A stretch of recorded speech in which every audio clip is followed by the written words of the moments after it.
सुरमई नाम की पिशाचनी ने शार्दुल से ये कहा था कि अगर शार्दुल को शिजा को सुधारने या गुलामों के तौर तरीके सिखाने की जरूरत पड़े तो शार्दुल खुशी खुशी शिजा को सुरमई के पास भेज सकता था।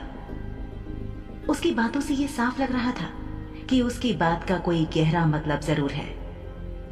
जिस निर्दयता से सुरमई अपने गुलाम लड़के से पेश आ रही थी उससे जाहिर था कि इंसानों को प्रताड़ित करने का कोई ना कोई भयानक तरीका उसके पास हमेशा होता ही था। कमरे में मौजूद दूसरी पिशाचनी, जिसके पैरों में एक गुलाम लड़की बैठी थी, अपने हाथ का चाबुक लहराते हुए शार्दुल से बोली, शाह साहब, इस बात में कोई दो राय नहीं है कि सुरमई इन गुलामों को सुधारने में अव्वल दर्जे की होशियार है।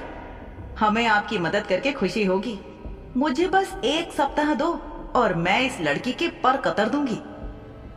वो जल्द ही सीख जाएगी। वो लड़की इस जगह पर नहीं है और ऐसी हुक्म की तामील का क्या फायदा और क्या मतलब है जहां मैं अपने ही गुलाम को जी भर के सजा खुद ना दे सकूं। शार्दुल ने मुस्कुराते हुए कहा। इस बात से सहमति जताते हुए सुरमई भी मुस्कुराई। शार्दुल ने जमीन पर घुटनों के बल सिर झुकाए बैठी युवा लड़की को उत्सुकता से देखते हुए और गुलाम लड़की की तरफ इशारा करते हुए पूछा, इसके साथ क्या परेशानी है? शिजा समझ सकती थी कि यह हद से ज्यादा अत्याचार और दुर्व्यवहार था, जिसके कारण डरी सहमी वो लड़की अपनी जगह से हिलना तो दूर, अपनी नजरें तक ऊपर नहीं उठा पा रही थी। बिल्किस के चेहरे पर मुस्कुराहट जरूर थी, लेकिन उसकी आंखों से वहशियाना निर्दयता टपक रही थी। शार्दुल के इस सवाल का जवाब बिल्किस ने अपने हाथ में पकड़े हुई चाबुक को सहलाते हुए दिया। ये कमजर्फ भूल गई थी कि कौन मालकिन है और कौन गुलाम। अरे नामाकुल, तुम्हारी हिम्मत कैसे हुई मेरे लिए नींबू पानी लाने की, जब मैंने तुम्हें गुलाब का शरबत लाने को कहा था? बहरी हो गई हो क्या? जमीन पर पड़ी युवती बुरी तरह डरी हुई लग रही थी। हर कोई देख सकता था कि वो डर से कांप रही थी। डर की वजह से उसका शरीर जमीन पर इस हद तक झुक गया था कि उसका माथा अब लगभग ठंडे संगमरमर के फर्श को छू गया था। जब तक कि शिजा समझ पाती कि क्या होने वाला है, उससे पहले ही बिल्किस ने चाबुक वाला हाथ ऊपर हवा में उठाया और तेज आवाज के साथ चाबुक उस बेचारी गुलाम लड़की की पीठ पर पड़ा। चाबुक वाकई जोर से पड़ा था, ये उसकी आवाज से पता चल रहा था। शिजा की आंखें इस आवाज से इतनी चौड़ी हो गईं कि जैसे वो अपनी त्वचा पर चमड़े के चाबुक के स्पर्श का दर्द महसूस कर सकती थी। जमीन पर पड़ी गुलाम लड़की ने कोई आवाज नहीं की, ना तो वो चीखी और ना ही उसने इस तरह के बर्ताव का विरोध किया। बस उसका शरीर जोर से कांपा और रोने की हल्की आवाज के साथ उस बेचारी ने अपने दर्द को निगल लिया। शायद वो ये बात अच्छी तरह से जानती थी कि ज्यादा शोर हुआ तो उसका परिणाम केवल बदतर सजा होगी। शिजा को विश्वास नहीं हो रहा था कि पीने के लिए मांगी गई चीज देते समय हुई मानवीय भूल के लिए ये बिल्किस नाम की पिशाचनी उस बेचारी गुलाम लड़की को कोड़े मार रही थी। कोई भी किसी के साथ ऐसा व्यवहार कैसे कर सकता था, चाहे कोई आपका गुलाम ही क्यों ना हो।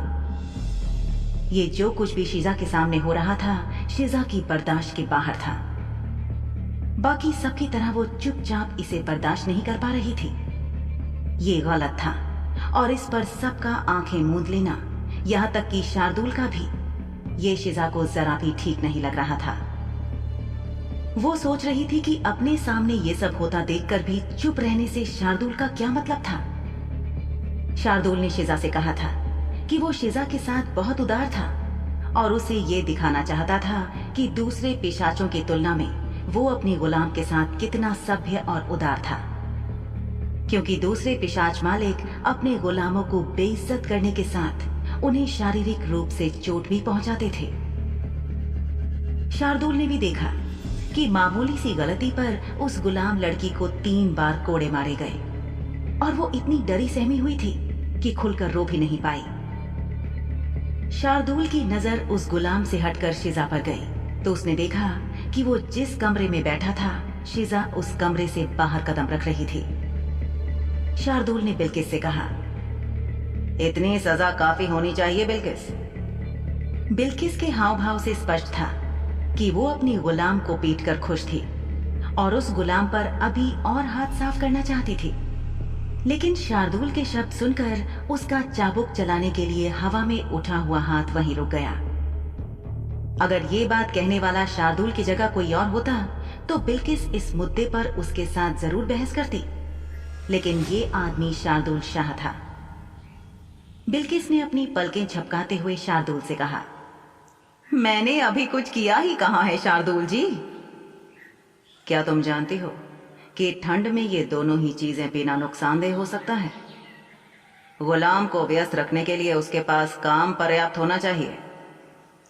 शार्दुल ने पहले फर्श पर बैठी हुई गुलाम लड़की को देखा और फिर बिल्किस से नजरें मिलाते हुए ये बात कही। बिल्किस ने शार्दुल से कहा, शाह साहब, कहीं आप ये तो कहना नहीं चाह रहे ना कि ये सब मेरी गलती है? तुम्हें क्या लगता है बिल्किस, वैसे तुम्हारी इस गुलाम का क्या नाम है? शार्दुल ने गुलाम लड़की को देखा और उससे बोला, अपना सिर उठाओ और यहां मेरी तरफ देखो। क्या तुम्हें नहीं बताया गया है कि क्या करना है और क्या नहीं? कितना मुश्किल है ये याद रखना कि मालकिन ने पीने के लिए क्या मांगा। दर्द से तड़पती उस गुलाम लड़की ने अपना सिर उठाकर शार्दुल को देखा और नजरें जमीन पर टिका दी। गुलाम लड़की की आंखें अपनी मालकिन से मिली और उसने सहम कर फिर से सिर नीचे झुका लिया। जब उसने काफी देर तक कुछ नहीं कहा तो शार्दुल ने उससे कहा, बोलो, जवाब देने से डरो मत।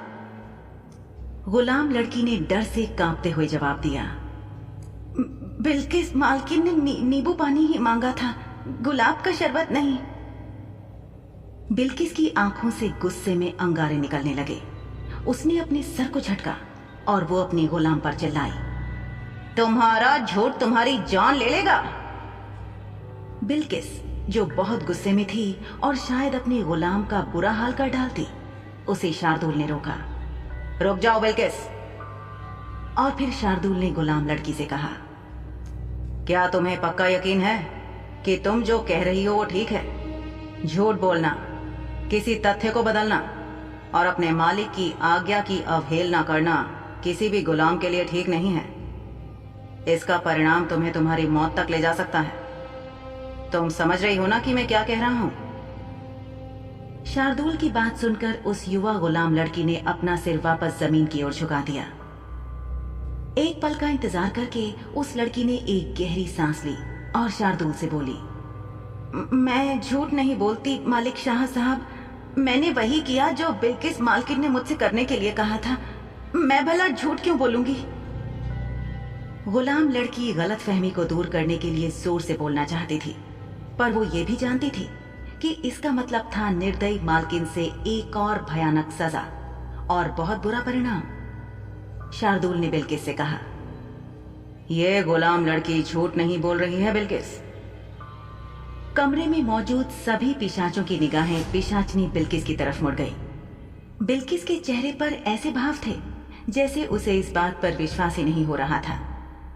उसने दांत पीसते हुए अपने गुलाम लड़की से कहा, मुझे पूरा यकीन है कि मैंने तुमसे गुलाब का शरबत ही लाने के लिए कहा था।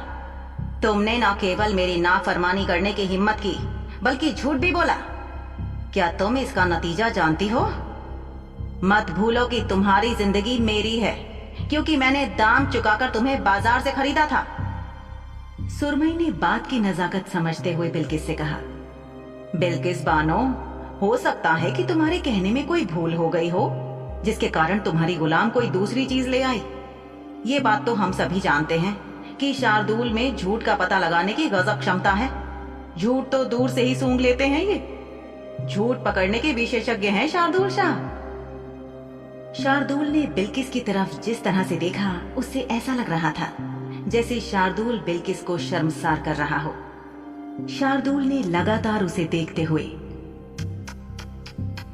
करते हुए कहा, अपनी गलती के लिए किसी गुलाम को इस कदर मारना कितना शर्मनाक है मोहतरमा बिल्किस बानो। ये सच नहीं है तो फिर ये सब क्या है?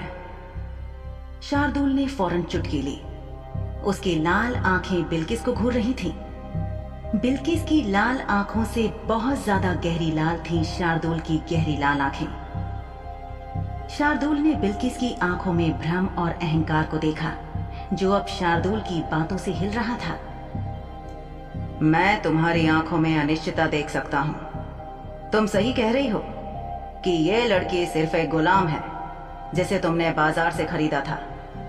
तुमने उसे रहने को घर और अच्छा भोजन दिया, लेकिन क्या तुम्हें नहीं लगता कि इतना करके इस तरह खुद को नीचे गिराना काफी निर्दयी है?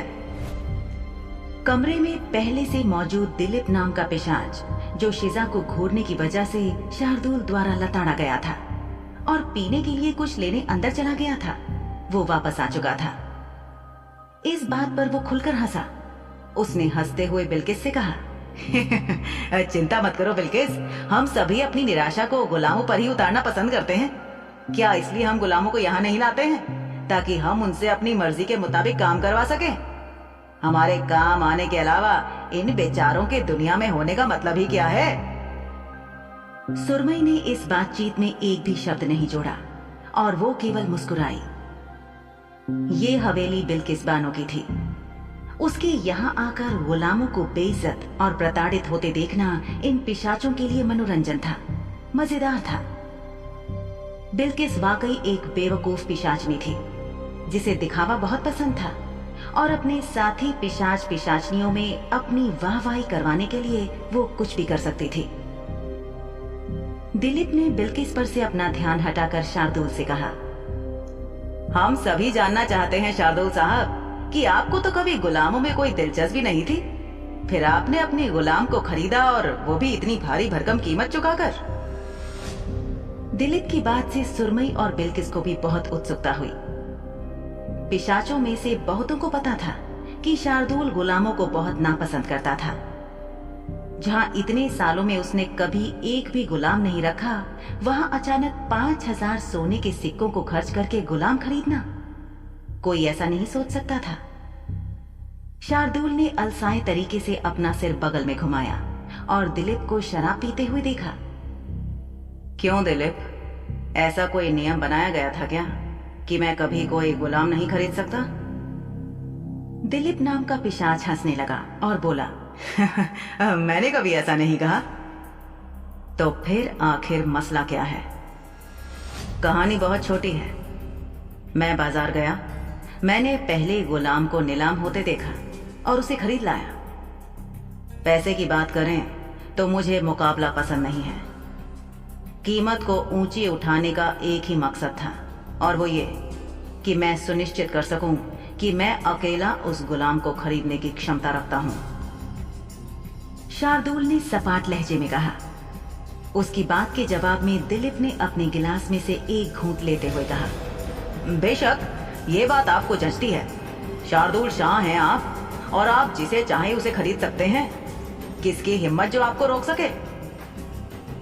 शिजा जो उस कमरे से बाहर निकलकर रसोई की तलाश में गई थी, वो एक नौकरानी से मिली और उसे एक गिलास पानी लाने के लिए कहा। अपने हाथ में पानी का गिलास लेकर शिजा वापस उसी तरफ चली गई जिस तरह वो आई थी।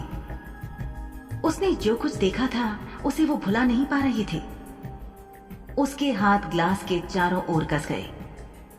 ये पिशाच इंसानों के साथ इतना नीच व्यवहार कैसे कर सकते थे? क्या दुनिया के इस हिस्से में जिंदगी ऐसी हो जाती है? जब शिजा उस कमरे में वापस आई तो उसने देखा कि वो गुलाम लड़की जिसे कुछ देर पहले ही चाबुक का शिकार बनाया गया था, वो नजर नहीं आ रही थी। लेकिन बिल्किस नाम की पिशाचनी महिला अभी भी बाकी लोगों के साथ यहाँ थी। शिजा के पैर तेजी से शार्दुल की ओर बढ़े और उसने उसे पीने के लिए पानी की पेशकश की। सोफे के पास पहुंचकर शिजा ने झुककर ग्लास शार्दुल को पकड़ाया ताकि उसे ग्लास पकड़ने में आसानी रहे। शार्दुल ने आधा ग्लास पानी पीकर कांच के ग्लास को सोफे के हत्थे पर रख दिया, बिना इस परवाह के कि अगर वो गिर गया तो चकनाचूर हो सकता था। इसके बाद शार्दुल ने बहुत शांत स्वर में शिजा से कहा, बैठो शिजा। शिजा बैठ तो गई, पर जो कुछ भी इस कमरे में घटित हुआ था उससे वो डरी हुई थी। वो सोचने लगी कि क्या यहाँ के इन पिशाचों का कोई दिल नहीं था? किस तरह वे किसी और के दर्द का इस तरह आनंद ले सकते थे? एक पिशाचनी निर्दयता की सीमाएं पार कर रही थी और बाकी देखकर आनंदित हो रहे हैं। कोई भी उसे रोकने की कोशिश नहीं कर रहा। शिजा बेहद गरीबी के माहौल से आई थी। उसने कभी भी इतनी छोटी सी बात के लिए अपने आसपास किसी को ऐसे कठोर सजा देते हुए नहीं देखा था। उसने गुलाम खाने में गुलामों का रोना और चीखना सुना था, लेकिन कभी ऐसा माहौल नहीं देखा था। चीख पुकार को सुनने की अपेक्षा इन दृश्यों को अपनी आंखों से देखना बहुत मुश्किल था। एक आम इंसान से गुलाम बनते ही उसकी जिंदगी बदल गई थी। अचानक वो दुनिया के लोगों में सबसे निम्नतम प्राणी हो गई थी। सामान्य आजाद जिंदगी अब सपना हो गई थी। उसी जिंदगी में वापस जाने के लिए अब शिजा को शायद अनंत काल से अधिक समय लग सकता था। उसका दिल बैठ गया, उसकी रूह रोने लगी। ये देखकर कि लोगों को किस तरह से बेइज्जत किया जा रहा था, वो कांप गई। जिंदगी एक ऐसे मोड़ पर ले आई थी जहां बेचारे गुलाम अपने मालिकों पर निर्भर रहने के सिवा कुछ नहीं कर सकते थे।